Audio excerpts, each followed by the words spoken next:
In order that a court may validly try and decide a case, it must have jurisdiction over the subject matter and jurisdiction over the persons of the parties. But in some instances, it is said that the court should also have jurisdiction over the issue. Jurisdiction over the issue, it means that the issue being tried and decided by the court be within the issues raised in the pleadings. What is the difference between jurisdiction over the issue and jurisdiction over the subject matter? Again, jurisdiction over the issue means that the issue being tried and decided by the court be within the issues raised in the pleadings. But this kind of jurisdiction should be distinguished from jurisdiction over the subject matter, because jurisdiction over the subject matter is conferred by law and jurisdiction over the issue is conferred by the pleadings. Jurisdiction over the issue, unlike jurisdiction over the subject matter, may be conferred by consent, either expressed or implied by the parties. Although an issue is not duly pleaded, it may validly be tried and decided if no timely objection is made thereto by the parties. This cannot be done when jurisdiction over the subject matter is involved. In truth, jurisdiction over the issue is an expression of a principle that is involved in jurisdiction over the persons of the parties. Where, for instance, an issue is not duly pleaded in the complaint, the defendant cannot be said to have been served with the process as to that issue. At any rate, whether or not the court has jurisdiction over a specific issue is a question that requires nothing except an examination of the pleadings. How is jurisdiction over the issues determined? Jurisdiction over the issues of the case is determined and conferred by the pleadings filed in the case by the parties, or by their agreement in a pre-trial order or stipulation, or, at times, by their implied consent, as by the failure of a party to object to evidence on an issue not covered by the pleadings, as provided in Section 5, Rule 10 of the Rules of Court. Let's go back to this illustration. Okay, jurisdiction over the issues is or may be acquired through the filing of a complaint or other initiatory pleading where the complainant or petitioner or plaintiff alleges the issues. And jurisdiction over the issues is or may be acquired through the filing of a responsive pleadings or an answer where issues are joined. Jurisdiction over the issues may also be acquired through stipulations during pre-trial. And jurisdiction over the issues may be acquired by failure to object to the presentation of evidence on an issue that was not pleaded. And this is done during the trial of the case. There are two rules in the Rules of Court that are relevant in our discussion of jurisdiction over the issues. First is the rule on pre-trial. Rule 18, Section 2 provides that pre-trial is mandatory, where the court shall consider, among others, the simplification of issues. Also, the possibility of obtaining stipulations or admissions of facts. When we say admission of facts, these facts become uncontroverted, and those that remain controverted are considered the issues. Okay, so these are important aspects of the pre-trial in relation to jurisdiction over the issues. Another rule is Rule 10, Section 5, pertaining to the amendment to conform to or authorize presentation of evidence.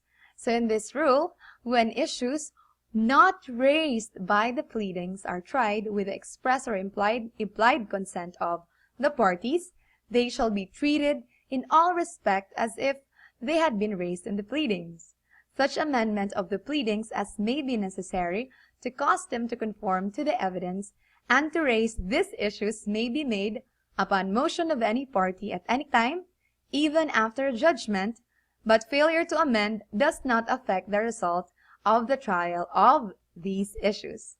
If evidence is objected to at the trial on the ground that it is not within the issues made by the pleadings, the court may allow the pleadings to be amended and shall do so with liberality if the presentation of the merits of the action and the ends of substantial justice will be subserved thereby. The court may grant a continuance to enable the amendment to be made. Issues are joined when? Issues are joined when all the parties have pleaded their respective theories and the terms of the dispute are plain before the court. So in one case, the Supreme Court held that the issues have indeed been joined when petitioners as well as the other defendants filed their answers. The respective claims and defenses of the parties have been defined and the issues to be decided by the trial court have been laid down. Should the trial court find that the statement of the cause of action in the complaint cannot support a valid judgment in accordance with the prayer of the complaint, the motion to dismiss is granted and the complaint is dismissed.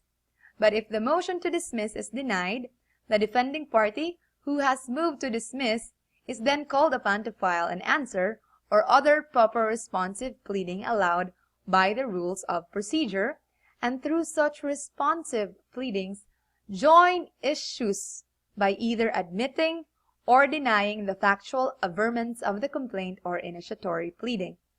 The case then proceeds upon the issues thus raised and joined by the exchange of pleadings. Now there is what we call as judgment on the pleadings. Judgment on the pleadings is when where an answer fails to tender an issue or otherwise admits the material allegations of the adverse party's pleading, and the court may, on motion of that party, direct judgment on such pleading.